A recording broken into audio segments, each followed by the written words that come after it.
ایک سپاہی باہر آتا ہے اور تمام سپاہیوں کو ہوشیار کرتا ہے کہ عثمان صاحب تشریف لا رہے ہیں۔ جیسے ہی عثمان صاحب باہر آتے ہیں تو عثمان صاحب ان سپاہیوں سے کہتے ہیں کہ میں نے کیسٹل قلعہ کی فتح کا ارادہ کیا ہے، اور وہ سپاہیوں کا حوصلہ بڑھاتے ہوئے ان سے پوچھتے ہیں کہ ایک سپاہی کیا چاہتا ہے۔ تمام سپاہی جواب دیتے ہیں وہ لڑنا چاہتا ہے، کفار کو ختم کرنا چاہتا ہے اور شہادت حاصل کرنا چاہتا ہے، جس پر عثمان صاحب کہتے ہیں ماشاءاللہ۔ ابھی یہ سب باتیں ہو رہی ہیں کہ اچانک سے ایک گھوڑے پر سوار ایک شخص آ جاتا ہے۔ اس شخص نے نقاب کر رکھا ہے۔ یہ شخص ایک قاصد ہے اور اس کے ہاتھ میں ایک خط ہے۔ یہ گھوڑے سے اترتا ہے تو برہان بے جلدی سے اس کی طرف بڑھتے ہیں اور جا کر اس سے خط لیتے ہیں۔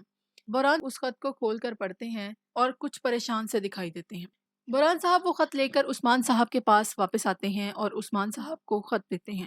جیسے ہی عثمان صاحب تحریر پڑھتے ہیں تو وہ کچھ پریشان ہو جاتے ہیں اور کہتے ہیں کہ سرداران فوراً سے دیوان میں آئے، ہمیں فوراً ایک اجلاس کرنا ہوگا۔ سین پلٹتا ہے۔ عثمان صاحب اور تمام سرداران دیوان کے اندر موجود، جن میں عثمان صاحب کے دونوں بیٹے اورحان اور علاؤالدین بھی موجود ہیں۔ عثمان صاحب کہتے ہیں سرداران، میں نے کیسٹل قلعہ کی فتح روکنے کا فیصلہ کیا ہے۔ اورحان صاحب کہتے ہیں کہ جناب آپ فتح کیوں روک رہے ہیں؟ عثمان صاحب کہتے ہیں کہ ہمارے لوگوں کو نئے سلطان کی ضرورت ہے۔ کنوربے کہتے ہیں اس کا کیا مطلب؟ عثمان صاحب کہتے ہیں کہ سلطان مسعود کو زہر دیا گیا ہے اور ایسا لگتا ہے کہ اب وہ ٹھیک نہیں ہوں گے۔ یہ سن کر سب بہت پریشان ہو جاتے ہیں۔ کنوربے کہتے ہیں اگر ایسا ہے تو پھر گھوڑوں کی چیخیں سنائی دیں گی، تلواریں کھینچی جائیں گی، یعنی اگر سلطان مر گئے تو بہت سے بہادروں کا خون بہایا جائے گا۔ تمام سرداران خاموش ہیں۔ عثمان صاحب کہتے ہیں اب مجھے بتاؤ آپ کو کیا لگتا ہے کہ ہمیں اس فرض کا جواب دینا چاہیے؟ برہان صاحب کہتے ہیں اللہ جانتا ہے، میرا دل چاہتا ہے کہ ہم ایسا کریں۔ میرے سردار عثمان بے کو تمام ترکمانوں کی قیادت کرنی چاہیے، لیکن ہماری بھی کچھ حدود ہیں جناب۔ ایک طرف کونیا سے بھی طاقتور گرمیان اور دوسری طرف باقی سب سرداران۔ عثمان صاحب کہتے ہیں کیا تمہیں لگتا ہے کہ ہماری طاقت ہمارے خوابوں سے کم ہے؟ جس پر کنور بے کہتے ہیں کہ بوران آپ کی پریشانیاں بے معنی نہیں ہیں، لیکن یہاں معاملہ تعداد کا نہیں۔ اس پر بندار بے کہتے ہیں کہ کنور بے آپ درست ہیں، اگر ہم سب کو اکٹھا بھی کر لیں تو بھی صرف 10,000 سوار ہوں گے۔ گرمیان ایک لمحے میں 1,00,000 جمع کر سکتے ہیں۔ دوسری طرف کاریسی اپنے بحری جہازوں کی بدولت قسطنطنیہ کا اختیار حاصل کرنے والے ہیں۔ کارامان جو کہ کونیا کے بالکل قریب ہیں وہ بھی اپنے شکار کا انتظار کر رہے ہیں۔ عثمان بے یہ سن کر کہتے ہیں کہ مجھے بتائیں بندار بے ہمیں کیا کرنا چاہیے؟ بندار بے کہتے ہیں جناب ہمیں گرمیان کا اتحادی بننا چاہیے، حتیٰ کہ معاف کرنا، لیکن جناب ہمیں گرمیان کا ماتحت ہونا چاہیے۔ یہ سن کر سب حیران ہو جاتے ہیں۔ کنور بے کہتے ہیں کہ آپ ایسا کیسے کہہ سکتے ہیں؟ بندار بے کہتے ہیں کنور بے کئی ریاستیں اور کئی سرداران ایسے خوابوں کا شکار بن گئی، جس پر کنور بے کہتے ہیں کہ مجھے لگا تھا کہ آپ ہم جیسا سوچتے ہیں، لیکن یہ آپ کیا کہہ رہے ہیں کہ ہم انہیں اپنی رہنمائی کرنے دیں؟ عثمان بے یہ دیکھ کر کہتے ہیں کہ ہمیں یہاں بات کرنی چاہیے، یہاں ہر کوئی اپنے دل کی بات کرے گا، انہیں اپنی بات کہنے دو، وہ اپنی سوچ بیان کرنے کے لیے آزاد ہیں۔ مجھے بتائیں بندار بے۔ سین پلٹتا ہے، باہر مالہن خاتون موجود ہیں۔ مالہن خاتون کے ساتھ آئیگل خاتون اور فاطمہ بھی موجود ہیں۔ مالہن خاتون سپاہیوں سے کہتی ہیں کہ خبر پہنچاؤ شہزادوں کے گھوڑے تیار کیے جائیں، اور ایک خاتون سے کہتی ہیں کہ آپ جائیے اور ان کا کھانا تیار کریں۔ وہ خاتون مالہن خاتون کی بات سن کر چلی جاتی ہیں، جس پر فاطمہ کہتی ہے کہ اماں دیوان ابھی ختم نہیں ہوا، ہم کس چیز کی تیاری کر رہے ہیں؟ کیا بابا نے آپ سے کچھ کہا؟ جس پر مالہن خاتون کہتی ہیں کہ انہیں کچھ کہنے کی ضرورت نہیں بیٹی، میں تمہارے بابا کو جانتی ہوں، میں دیکھ رہی ہوں کہ آج کا دن لمبا ہونے والا ہے۔ مالہن خاتون کی بات سن کر آئیگل خاتون کہتی ہیں کیا میں سنت پوری کرنے کی تیاری روک دوں؟ لیکن مالہن خاتون جواب دیتی ہیں کہ نہیں، عثمان صاحب کے لیے سنت کا عمل اہم ہے، آپ تیاریاں جاری رکھیں۔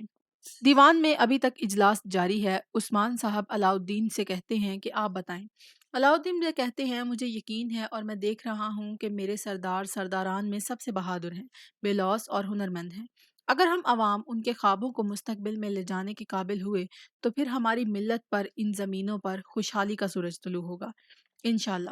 اس کے بعد عثمان صاحب اورحان بے سے کہتے ہیں کہ اورحان بے اب آپ بتائیں، جس پر اورحان صاحب کہتے ہیں کہ ہم سرحدوں کی سرزمینوں کے لوگ ہیں، ہم دشمنوں کے ساتھ سرحدوں پر رہے ہیں، اناطولیہ کے سرداران کو تخت کے لیے لڑنے دیں، جب تک ہم کفار کے خلاف جنگ میں ہیں، جنگ سے آنے والے بہادر ہمارا ساتھ دیں گے، ہمیں تخت چاہیے یا نہیں، حالات ہمیں اس طرف دھکیل دیں گے کیونکہ جنگ میں لڑنے والے ہم ہیں۔ اس پر عثمان صاحب کہتے ہیں میرے ساتھیوں، بھائیوں، جب سے ہم نے اپنے دادا سلیمان شاہ کو فرات کی جنگلی پانیوں میں کھویا ہے، ہم نے کوئی ایسی جگہ نہیں چھوڑی جہاں اپنے گھوڑوں کے ساتھ نہ گئے ہوں۔ پہلے تو ہم زیادہ نہیں تھے، لیکن ہم نے بہت سے ظالموں کو شکست دی، ہم نے دیکھا کہ فتح حاصل کرنا آسان ہے لیکن اسے قائم رکھنا مشکل ہے۔ اب عظیم سلجوق ریاست ہمارے سامنے پگھل چکی ہے۔ کاش ہماری ریاست مضبوط ہوتی تو آج ہمیں یہ باتیں نہ کرنی پڑتی، لیکن ہمیں کرنی پڑیں۔ اس لیے ہم شکار کریں گے اور دعوت دیں گے۔ دیکھو، سنو اور حفاظت کرو۔ ایک نیا دور شروع ہوتا ہے۔ یہ دور مشکل ہوگا لیکن ہمارا ہوگا۔ اب پیچھے ہٹنے کی کوئی گنجائش نہیں۔ ترکوں کے نئے سلطان کے انتخاب کے لیے مقابلہ شروع ہو چکا۔ ہم ظالموں کے خلاف جنگ کریں گے، لیکن اگر سرداران نے مسائل پیدا کیے تو ان سے بھی جنگ کریں گے۔ علاؤالدین، تم رات سے پہلے کونیا جاؤ گے۔ تم سلطان مسعود سے ملاقات کرو گے، وہ کچھ مانتے تمہارے حوالے کریں گے۔ علاؤالدین کہتے ہیں جو میرے سردار کا حکم۔ اور ہاں، بازنطینی سرحد پر کچھ لٹیرے لوگ ہیں۔ اس مشکل دور میں ہم کوئی انتشار نہیں چاہتے، انہیں ہمارا ساتھ دینا ہوگا۔ اور ہان بے کہتے ہیں جو میرے سردار کا حکم۔ اس کے بعد عثمان صاحب بوران سے کہتے ہیں بوران، تم سرداران کو اطلاع دو، میں اپنے فیصلے کا اعلان 2 دن میں کروں گا۔ جس پر بوران صاحب کہتے ہیں جو حکم جناب۔ اس پر عثمان صاحب کھڑے ہو کر کہتے ہیں اب پیچھے ہٹنے کی کوئی گنجائش نہیں، محنت ہماری، فتح اللہ کی۔ سین پلٹتا ہے اور ایک بازار دکھایا جاتا ہے جس میں ایک سردار، ایک لڑکی اور کچھ سپاہیوں کے ساتھ بازار کا دورہ کر رہا ہے۔ یہ شخص بازار کی چیزوں کا مشاہدہ کرتا ہے۔ سردار اور اس کے لوگ بازار میں گشت کر رہے ہیں۔ ان کے علاوہ بازار میں 2 لوگ اور ہیں جو ان پر نظر رکھے ہوئے ہیں۔ ان میں سے ایک شخص دوسرے کو اشارہ کرتا ہے اور اسے ایک چاقو دیتا ہے۔ چاقو پر کائی قبیلے کا نشان ہے۔ پہلا شخص چاقو لے کر اپنے کپڑوں میں چھپا لیتا ہے۔ یہ سردار اس لڑکی سے بات کرتے ہوئے کہتا ہے سرحدوں کے پاس یہ بازار سب سے بڑا بازار ہوگا۔ امیر غریب دونوں اس بازار سے نفع حاصل کریں گے۔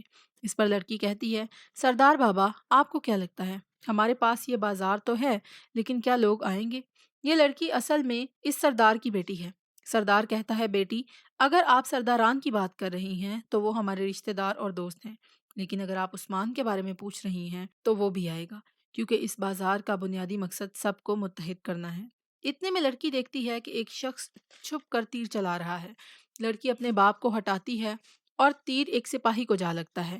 یہ دیکھ کر سپاہی اس شخص کا پیچھا کرنے لگتے ہیں، جن میں سردار کا بیٹا جو کہ قریب ہی ہوتا ہے وہ سب سے پہلے بھاگتا ہے اور اس تیر مارنے والے شخص کو حملہ کر کے ہلاک کر دیتا ہے۔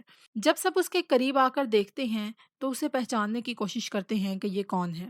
وہ شخص کسی کی پہچان میں نہیں آتا تو وہ اس شخص کی تلاشی لیتے ہیں۔ جب اس کے کپڑوں کی تلاشی لی جاتی ہے تو اس شخص کے کپڑوں سے کائی قبیلے کا خنجر برآمد ہوتا ہے۔ اس خنجر پر کائی قبیلے کا نشان ہے۔ سب یہ دیکھ کر حیران رہ جاتے ہیں۔ کبھی سردار کا بیٹا شدید غصے میں آ کر کہتا ہے کہ یہ عثمان نے کیا ہے، وہ اس کی قیمت ادا کرے گا۔ جس پر سردار اس سے کہتا ہے جلد بازی ٹھیک نہیں۔ اتنے میں وہ سپاہی جسے تیر لگا تھا وہ گر جاتا ہے کیونکہ تیر زہر آلود تھا۔ سپاہی فوراً مر جاتا ہے۔ یہ دیکھ کر سردار کا بیٹا اور بھی غصے میں آ جاتا ہے اور کہتا ہے کہ یہ عثمان نے کیا ہے۔ جس پر سردار کہتا ہے کہ وہ ایسا کیوں کرے گا۔ اتنے میں ایک سپاہی آ کر اسے اطلاع دیتا ہے کہ کونیا سے خبر آئی ہے، سلطان مسعود کو زہر دیا گیا ہے۔